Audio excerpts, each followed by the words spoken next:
આપણે આ ભોંયરાની અંદર જઈશું, આ મોઢાની અંદર જઈશું ને એટલે અંદર ભોંયરું છે, ભોંયરાની અંદર અંધારું બહુ હશે તો પછી અહીંયાથી ને પછી આપણે ઉપર નીકળશું. તો ચાલો આપણે અંદર જવા દઈએ.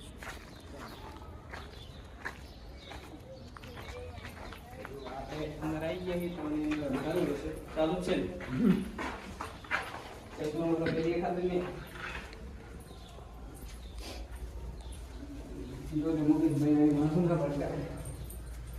ચાલુ જ છે ને, ચાલુ રાખવાનું. હવે જો આ ભોંયરું આવી રીતનું છે, વચ્ચે અંધારું પણ આવશે.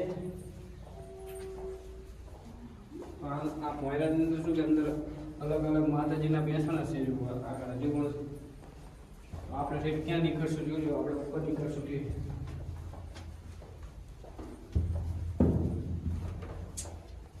અત્યારે તો આની અંદર આ લાઇટની સુવિધા થઈ ગઈ. પહેલાં શું કે લાઇટની સુવિધા નથી એટલે એકવાર તો મારું એ માથું ભટકાણીને ઘટો થઈ ગયો હતો. ફરતું ભોંયરું છે અંદર. આ જગ્યાએ પરશુરામ ભગવાન આવી ગયા અને આ બાજુ પણ છે. તો ચાલો હવે આપણે પાછા ઉપર જવા દઈએ. આ બાજુ સીડી છે.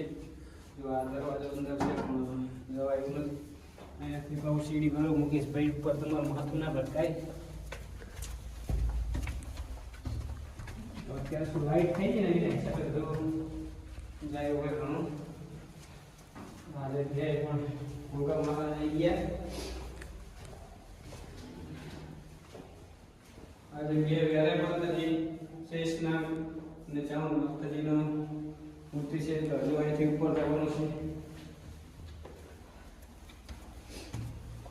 અહીંયાથી આપણે આવી ગયા બહાર, જેમાં આપણે શું કહેવાય ડુંગર ઉપર આવી ગયા. આપી ગયો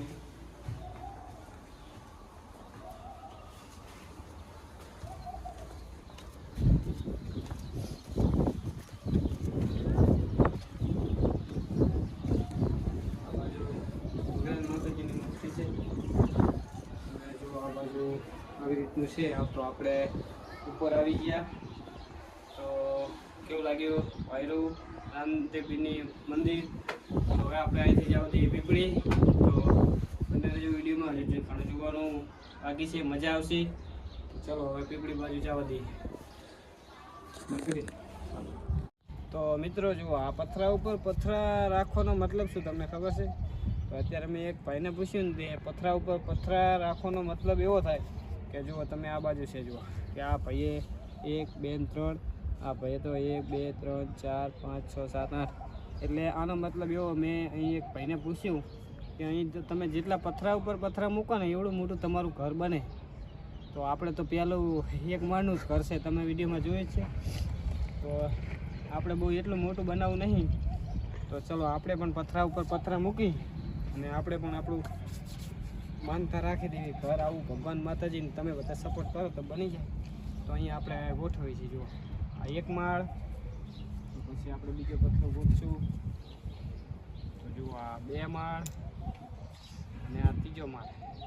તો બસ આપણે આ 3 માળનું રાખવી. તમે બધા સપોર્ટ કરજો જલ્દી. રામાપીર બાપા મારા સપોર્ટ કરશે તો આપણે 3 માળનું મકાન જલ્દીથી બનાવી દઈએ. એની માટે ચેનલ સબસ્ક્રાઈબ કરી નાખો જલ્દી.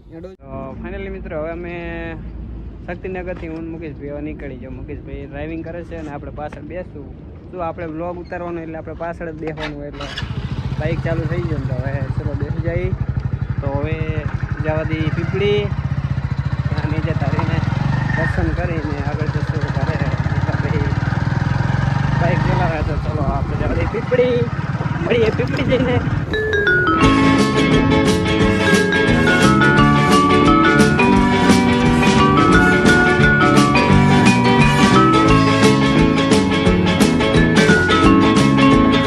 આપણે પેપરી આવી ગઈ રામાપીરની જગ્યા ઉપર. તો જો મિત્રો પાછળ છે રામદેવપીરનું મંદિર.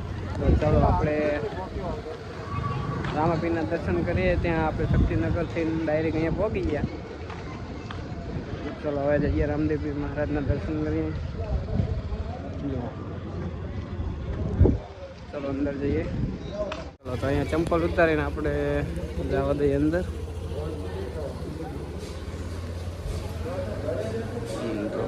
રામદેવપીરનું મંદિર.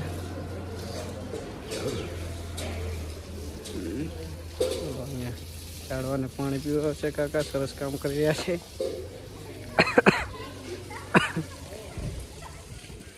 ફાઇનલી આપણે દર્શન કરી લીધા, કારણ કે અંદર વિડીયો શૂટિંગ કરવાની મનાઈ છે. અંદર શૂટિંગ નહીં કરવા દેતા, તો આપણે જો દર્શન કરીને આવી ગયા. હવે જાઓ નીચે. જો આ છે રામદેવપીરનું મંદિર. તો ત્યાં હવે રામાપીરની ઘોડી છે, ત્યાં જવા દઈએ. મુકેશભાઈ કહેતા હશે આજ તો કિશનભાઈ હદ કરી નાખીને વિડીયો બનાવી કંટાળી ગયા છે ને. થોડી તબિયત સારી નહીં.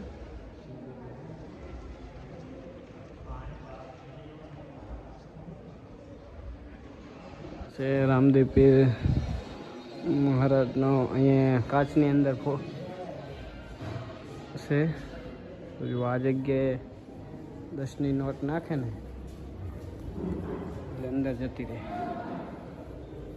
અને અહીંયા બેઠક બેસવા માટે છે. જે યાત્રાળુ અહીંયા આવે, ચાલીને આવતા હોય કે દર્શન કરવા આવતા હોય, તો એના માટે અહીંયા બેસવા માટેનો મોટો હોલ છે. અને અહીંયા રામદેવ પીરનું મંદિર છે. જો બધા છે.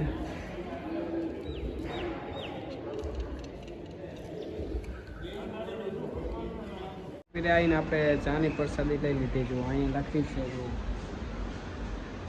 ચાની પ્રસાદીનો ટાઈમ ટેબલ છે. તો આપણે રામદેવ પીરની ચા પી દેવી અને પછી જવા દઈએ બારે, પછી જવા દઈએ કરે,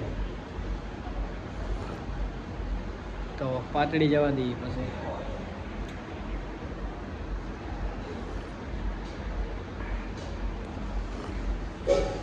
ફાઇનલી અમે ઘરે પહોંચી ગયા. અને જુઓ રાતના અંધારું થઈ ગયું. જો ગેટની બહાર અંધારું થઈ ગયું ને પહોંચી ગયો ઘરે. બસ તો વિડીયો અહીં પૂરો કરું છું. વિડીયો પસંદ આવે તો લાઇક, શેર અને સબસ્ક્રાઈબ જરૂરથી કરજો. મળશું આપણે નવા વિડીયોમાં. બાય.